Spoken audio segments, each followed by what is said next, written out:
This podcast contains strong language and discussions about relationships, sex, and love. It may not be suitable for younger listeners. This is the Can't Keep My Mouth Shut podcast, and I am Nixalina. Hi, it's Nixalina, and welcome back to tonight's episode. You can sense my tone isn't as jovial as normal, and that's because of the topic and subject matter of tonight's episode. It is called 10 Early Red Flags of Abusive Partners. I have a lot to say. I will also be interspersing, sadly, a lot of my personal experience with this. So it's going to be a two-parter because I'm probably going to talk a lot. You're like, Nix, you talk a lot every week and also fair. Love that for me. So before I delve into the 10 early red flags, and this is early, and I think that's really important to remember because lots of people have this, like, it's obvious when someone's abusive, like, and then you just leave. No, it's not. And actually, the abusive partners are usually very different at the beginning. So what I would point out before we delve in is basically, I think we all need to understand that abuse is gradual. And emotional abuse and physical violence, doesn't start right away. And this is why also victims stay. Because a lot of people still have the, oh my God, why did you not leave? And I get it. Even now when I regale some of the stuff that I'll talk about in these episodes that I've lived through, people are like, why didn't you just leave then? Why didn't you just leave then? Why? Because it wasn't like that at the beginning. And not only that, 95% of the time with an abuser is actually really good. It might just be 5%. It might just be 30%, which is the terrifying abusive part. But what you believe as a victim is the rest of it kind of outweighs the abuse. You also often as a victim don't realize it's abusive because it's insidious and it basically trickles into the relationship. You start to tolerate more and more as time goes on. It's like the frog in the boiling water analogy, which hurts my heart. But yeah, you put a frog in cold water, it won't jump out. And you try and put a frog into boiling hot water immediately, it will try and jump out. But if you put it in the cold and then you just slowly heat it up, the frog won't try and leave because it's acclimatizing to the heat. And basically you'll end up boiling him to death. Poor little froggy. Because it didn't start off with the boiling hot to begin with. And that's basically how abuse works. What abusers often do as well is they tie you in very quickly and very early on with things like a shared home, living together, kids, shared pets, finances, joint bank accounts. You might even have tied your business together. So they kind of hook you in where you feel you can't leave once the abuse does start to become apparent to you. But also on top of all of this, you realise down the line that they've slowly managed to diminish your self-esteem. So you actually don't think you will get better. And oftentimes they'll tell you that too. Your confidence is knocked, you feel unattractive, you feel worthless, blah, blah, blah. And this was all what they designed to do, which is really sad. I will also finish by saying it does take most victims 7 attempts to leave their abuser, which is akin to relapses in substance abuse, because it is very similar to a drug addiction. What happens is you're trauma bonded to the abuser and you end up craving their love, comfort, care and attention to soothe the pain that they themselves caused you. How fucked up is that? Okay, you just grab me by the neck, but I need a cuddle and a kiss off you and you to tell me it's okay and then I'm okay. What? You think it sounds fucking fucked up? It's more common than you think. I should know. So with that, we're going to dive in. We're going to do points 1 to 5 today, and next week we'll finish off with 6 to 10, plus a bonus 11 point that I want to talk about strangulation. Please stay tuned for that. It's very, very important. So without further ado, we'll jump in with point 1. Love bombing. You're like, what? I'm like, yeah. Yeah, what? Love bombing sounds great. Oh, it is. It's the highest of highs that you will ever feel. It's also early signs of an abuser. Love bombing is an unrealistic, too fast, too soon space between you and this new person. It's at the very beginning of a relationship, and it's designed to get you hooked. So they will ask to be exclusive very early on. I know my ex did. And I'll be clear, I've had a fair few exes in my life that haven't been very nice. And so I do have a lot of examples as we go through these that I've personally experienced.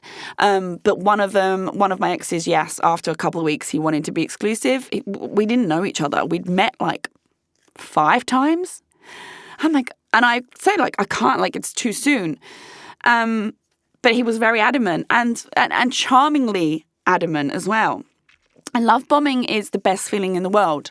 And what happens is it doesn't take long for you to fall into it thinking you found the one, especially if you are single and you're looking for a relationship. If you're happily single and you're like, I just want to date and do my thing, you're probably less susceptible. But if you believe in, like, you know, the romance, the love, and that's what you really want, oh God, you are the perfect victim for these types. And what they do with the love bombing is they set it so high that what happens is once the abuse starts, your brain goes back to like, I just want the good old days to come back. It's almost like they give you the memories so that you think I can get back there when they start revealing who they really are. And what happens is once they realize that you are emotionally invested, once they do understand, okay, she's in love with me, or okay, I've moved in with her, or okay, like I can tell she's into me, or he is into her, like this works for both genders, people. Once that happens, they drop the mask, the facade and the mask, which is what that love bombing version of themselves were. And they don't need to make you feel like a princess or a prince anymore because they've got you. Leads me on to point 2, which is criticism and backhanded compliments. Basically, once the love bombing phase ends, usually the devaluation stage starts. And you are slowly designed over time to get used to tolerating more disrespectful language from them. And also they belittle you on purpose, but they might do it as jokes. And you'll realize that it starts increasing. My personal example, I was this guy's like dream girl for the first 3 months, like dream girl. Like my face, he would text me like, your face is everything. Like God's given me my perfect woman, your body, your style. I mean, like obsessed. And I felt so special and so seen. And, you know, I was super into him as well. And I loved it. I felt amazing. And then suddenly he would start to pick apart how I look. He used to say really horrible shit about my lady parts for no reason whatsoever, and he'd make them jokes out of them, and it would be out of the blue. We wouldn't be having an argument or anything. I'd be getting ready. We're about to go on a nice holiday together, and he would make these random comments about my naked body. He would make comments about my face. He started to say like, you know, oh yeah, if I didn't like a photo of myself, I'm like, oh, I should really do that photo again. It was for a client. I don't really like it. He'll be like, well, yeah, it was a horrible outfit. I'm like, oh, was it?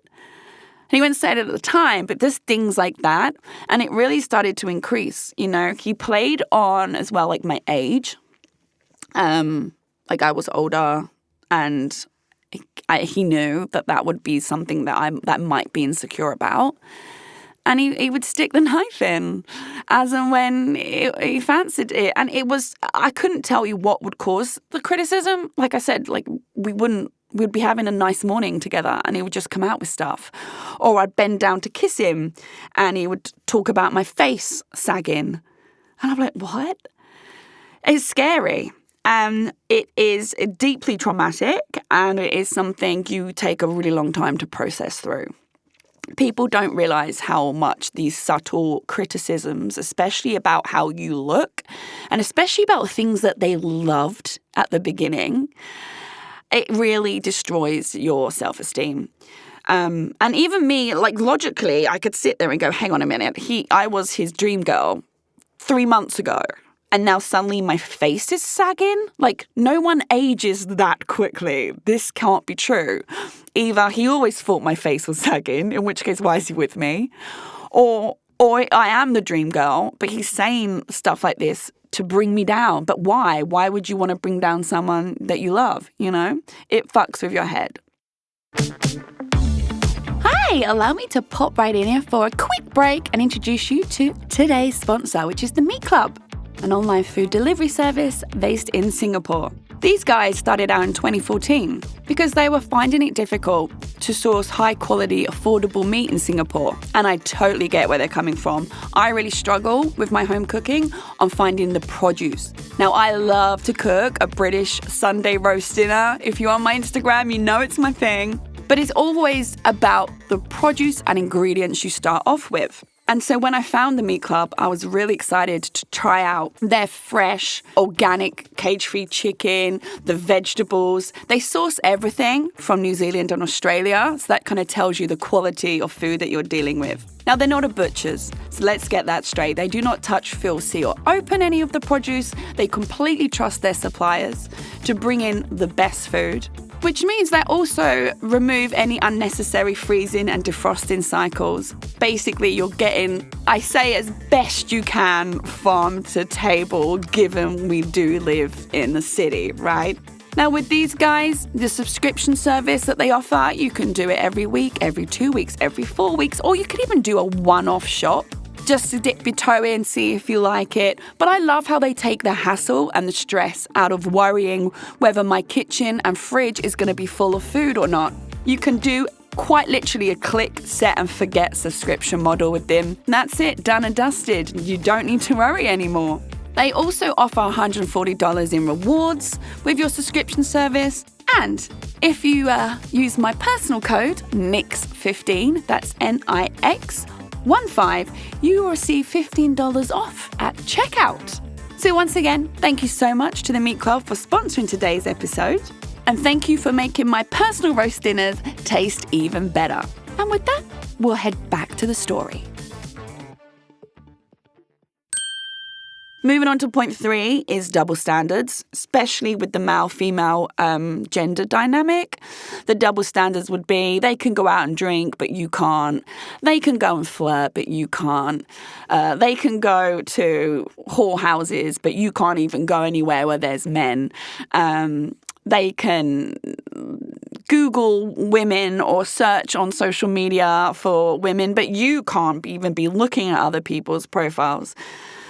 It's just double standards across the board. This basically is like, hey, I'm above you, I control you, and you are mine, and I do what the fuck I want, but don't you dare question me. But also I will be telling you exactly what you can and cannot do, and don't you step out of line. Sadly, I also had this. My ex would love to go out all the time. I caused many arguments because I was trying to curate a healthier lifestyle or we were more at home or eating healthier, going to the gym. Like, I love to go out, don't get me wrong, but I felt it was extremely excessive and it was getting to the point where it was just taking the piss. Like, whenever he was at home, he was hungover, just wanted me to cook for him and then didn't really give a fuck about me. And, but I had to, basically, I never won that argument. He was out whenever he wanted. He'd say, I'm still going out, right? And then it would come, say, a Sunday where I want to go out with my girlfriend to celebrate something. And he's like, I will pay you $200 not to go out. I'm like, what? What?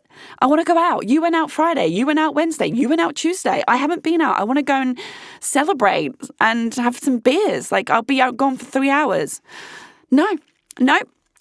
He turned up. He went with his friend and was basically like coming with me because I couldn't have my girlfriend time just by myself. He didn't like it. But when he wants to go out after work, I don't even know where he fucking is. And that's fine. And if I question it, then I'm insecure. I'm nagging. I'm not fun anymore. Hashtag double standards. Point 4, extreme jealousy and possessiveness. Ugh, I hate this. This is basically where the jealousy and possessiveness is like a scary, controlling level. It's not a healthy and endearing level. So let's not get this twisted. Jealousy in relationships is actually healthy. There's a healthy element because it shows your emotional connection to each other. And it's something usually we can't really starve away, but you deal with it in a healthy pattern, or you sit with it and you go, okay, I was a bit jealous that girl kept looking at him, but then he's mine and I'll take it as flattery instead. That's different to extreme jealousy and possessiveness and control. So this is where it starts off with oh, you look so pretty. Everyone's going to try it on with you. Oh, you look so pretty. Oh, no, I don't you look so gorgeous. I don't really want you out like that. That's sort of okay to then you can't wear that out. You can't go clubbing without me. And I got all this, right? So if I wore a dress where I didn't need a bra with him, he'd go, yeah, you can only wear that dress with me. And I think, okay, fine. I do respect, there are some things that is, that's okay. I don't mind at all. Then I'd get, you can't go clubbing unless it's with me. I think, what? I love clubbing. Yeah, we go clubbing together. I'm like, but you don't love clubbing. So what, I can never go clubbing. I would get, you look too pretty. Men are going to try it on with you. Every time I stepped out the door. My ex was so jealous and possessive. He read all of my old journals that I used as a healing space for past traumas. He said he just wanted to know me better. He sat and read all of that. He would go through my phone. He would read Google documents. He asked me to share my Google Calendar with him, but of course he never shared his with me. Hashtag double standards. I laugh, but trust me, none of this is funny. He started to, basically controlled my every movement. And I felt accused of cheating. I just couldn't leave the house without being accused of cheating. If I stayed at work for a few hours and I didn't tell him, this is true scenario as well. I was sitting with my bosses one day. We had a couple of hours of drinking together, catching up, and I didn't tell him. And I went to meet him afterwards and he just blew up that night because I hadn't specifically told him exactly where I was. It's draining. You can hear I'm drained trying to get through these points because I'm also regurgitating in my brain some of these extremely painful memories for me. With the extreme jealousy and possessiveness, what starts off as small and slow really does then evolve into full restrictions. There will be a point where he would be start telling me actually what to wear. We never got there because it wasn't a long relationship. Thank fuck. But I could see it going that way. And I wasn't pretty, oh my God, you're so pretty, you're so gorgeous. It was, yeah, you can't wear that. Guys are going to be all over you. I lost even all of the compliment side of it. And he couldn't bear me having any privacy, which we'll get to later.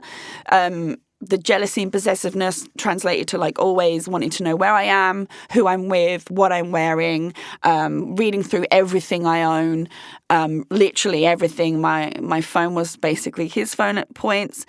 And awful, just awful. And the jealousy and possessiveness was in a very negative way, very scary and cruel to me as well, because I got basically told I was cheating from the get-go, and I hadn't the entire relationship, and months and months and months after did I even look at another man, because I really loved this guy. So yeah, make fucking sense. And point 5, which is the final one for part 1, is intimidating and threatening behaviour. This includes hitting objects, puffing out the chest, hovering over you, putting fingers in your face, saying things like, I hate you, saying things like, I want to kill you. And they basically do everything but hit you, or worst case, they actually do just put their hands on you. I also lived through this with an ex. I'll take one example. He wanted to go to a whorehouse with his mate because he likes it, it's fun, but he's made it very clear he has a repeat history of actually engaging with sex workers in these establishments. So I was like, no. And his point of view is, I just want to go and have fun, and yeah, my mate's single and I need to take him. And I'm like, absolutely fucking not. Like, I've told you this is a deal breaker of mine. You're not, like, I can't, like, you're going to the place, you've actively engaged with these sex workers and you do it quite a lot, bro. You're now in a relationship. Things have to change. This is my one hard pass. And I love going out and meeting new people and socializing. I didn't have any kind of insane restriction on that. It was just, you don't go to a fucking whorehouse. I had many triggers and traumas in the past, and that's my one boundary. And of course, that's what the one thing he also really wanted to do. So we get to dinner, we walk into dinner and he says this, and I'm like losing my shit. I'm like, fucking no. What part of no do you not understand? How would you like it if I went somewhere? Because the guy was obviously very possessive of me. I'm like, how would you like if I went somewhere and all these men are standing around waiting to fuck me for cash? How would you like that? Because I wouldn't even be able to step foot in the door of somewhere like that. And he's laughing about it, wanting to go. So we sit at the dinner table. He's pissed off because I fought back on it. And I'm at the dinner table, like, trying to get him to understand. You know what he does? He leans across, he puts his finger in my face and says, listen, you stupid bitch. At the dinner table in a full restaurant. And I couldn't believe he'd spoke to me like that. And I just sort of sat in silence, like gobsmacked. It was one of the worst dinners. I wanted to just get the fuck out of there and get home. And that was the start of many scenarios like that. So, oh God, it's really difficult. There was one time he was pushing my cat in a way I didn't like. And I was trying to feed her at the time. And I'm like, don't touch my cat like that. He wasn't, just be very clear, he wasn't doing anything wrong to her. He was just holding her down with force that was unnecessary. And she's not a young bubba. She's 10 plus, bless her, at the time when I was with him. So he's holding her down. I get annoyed. I say, like, pull his hand away. Like, don't touch my cat like that. He gets very angry at me and grabs me by the back of the neck and shoves me forward, as he was standing behind me at the time. And I then went into the bedroom, shut the door, and cried myself to sleep. It was daytime, wasn't drunk, wasn't out, very sober, like a weekend morning. And then I had 2 hours of napping just to kind of, because I cried a lot. And then I come out and he stonewalled me and got annoyed that I went into the bedroom and shut the door. Not annoyed that he grabbed me by the neck, no. Another time, towards the end, we were having a big fight because I dared to stay at work longer than I had told him, and I purposely hadn't told him I was there an extra couple of hours. And he got really annoyed. We had a big argument. Then he stonewalled me, got on his phone. I flipped the phone out of his hand, and I did, I'll admit that, to get him to talk to me, because he likes to start arguments and then just shut down. So I'm all fired up. I've been told off. I've been this, that, and the other. And I'm like, what? Why? And I sat on the sofa and I'm like, talk to me. Let's resolve this before we go to bed. Talk to me. What the fuck did I do wrong tonight? I was at fucking work with my bosses. What have I done wrong? You go out till 1 a.m. I don't know where the fuck you are. And I'm just go to bed and I'm all right with it. But he'd just shut down, silence on his phone. So I tapped the phone out of his hand, and the next thing you know, his hand is around my throat, and he pushes me off the sofa. And then he walks out, packs a bag, and leaves the house. And you know what? The next day, he was more annoyed when he come back. So he comes back, and I'm on the phone to a friend, and I'm talking, and I didn't tell anyone about the hand around my throat. I was talking about like trying to reason what this relationship was like working towards now, because I just couldn't understand any of it. And he was more annoyed that I'd been on the phone than he had about putting his hands around my throat. And I texted him the next day, and I'm like, that fucking hurt. You are so much bigger than me. You're so much stronger than me. And you can't do that. And I cannot fathom looking back, right, in hindsight, looking back now, thinking I'm trying to tell a grown man how much you are physically stronger than me, so you can't put your hands around my throat like that. And he squeezed and he pushed, and I kind of fell backwards. Luckily, I didn't fall, but I fell backwards. And that's when he then packed a bag. So, but he didn't seem bothered about that. He was annoyed that I called someone and I didn't even tell them about that physical abuse. I was talking about something else. And that's what pissed him off. The phone call. And that's all we could give a shit about the next day. It was like the violence didn't even register in his head. So, circle back. Intimidating and threatening behaviour. I mean, I've just listed off a fair few. There's so much more that I could go into, like even not allowing me to use the bathroom with the door closed. I'll be on the balcony having a cigarette, and I open the balcony door and he's standing there the whole time and he's watching me. If I go off any time on my own, and then I'd open it, he's there. If I have a shower and I'll close my eyes shampooing my hair, I open my eyes, he's standing there. It was all physical intimidation, but I couldn't put my finger on it being intimidation. I just thought because of my anxiety, I was sort of a flustered mess. And one time he did it, and I was cleaning my teeth, and he like creeped up on me, and I just like jumped out of my skin and started crying. And then I was like, you can't do this. Like, you can't do this. I have anxiety. I can't live like this. Or he'd throw me onto the sofa aggressively, but playful. And I just burst into tears. And I'm like, you can't do that. But I always put it down to like my anxiety, not being able to handle how rough he is. No, it was intimidating and threatening behaviour. And I also didn't looking back, realise even things like putting his finger in my face the way he did, that, and he'd done that a lot, that was intimidation. Like he even did it when I was trying to beg him to go out less. And I was like, you're out 3 or 4 times a week. I don't fucking see you. When you are home, you're hungover. I cook for you. We don't have sex anymore. You're not interested in having sex with me, and you go to bed. I was like, this is not what I've signed up for.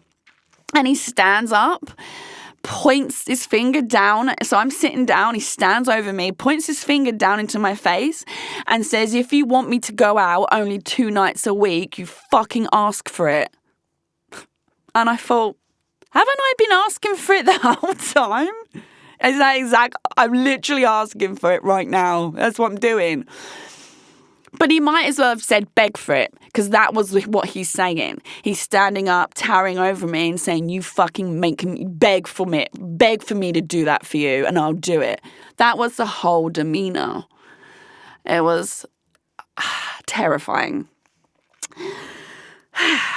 So that's the end of point 1 to 5. I hope none of you have lived for any of this. And if you have, I'm sorry. And I get it, because I have experienced every single one. I will be coming back next week with the final 6 to 10 pointers. Let's just take a breather here. It's been a lot to get through. Also, please bear in mind, all of these are red flags. Don't think because it's called early warning signs of red flags that these are amber at best. No, every single one of them is a red flag, and every single one is enough to leave. You don't need to conquer all fucking 10 points. Just one of these, living with them, is a sign of an abusive person, and you need to get out. Okay, and breathe. God, you can tell this one got to me, right? And breathe. And this is the end of this episode. And I kind of look forward, but not look forward to seeing you all next week. I hope if this doesn't resonate with you, don't tap in next week. This is for the people that have gone through it. Actually, no, that's bullshit, because everyone should be aware of this, because even if you haven't gone through it, you never know when you're going to meet an abusive partner.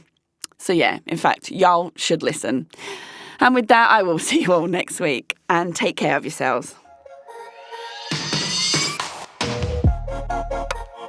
Thanks for listening to the Can't Keep My Mouth Shut podcast. Produced and hosted by me, Nixalina, and recorded in the Splice Cast Studios in Singapore. I'm available to listen to on Spotify, Apple Podcasts, Google, and all major podcast listening apps. Do subscribe to enjoy a new episode every Monday evening. Please do give me a 5-star review. It helps other people also find my podcast. For more content and features to read, you can check out my website, Nixalina.com. That's Nixalina.com. I'm also on social media. Simply search at Nixalina, Nixalina, to find me. Don't be shy. Come say hi.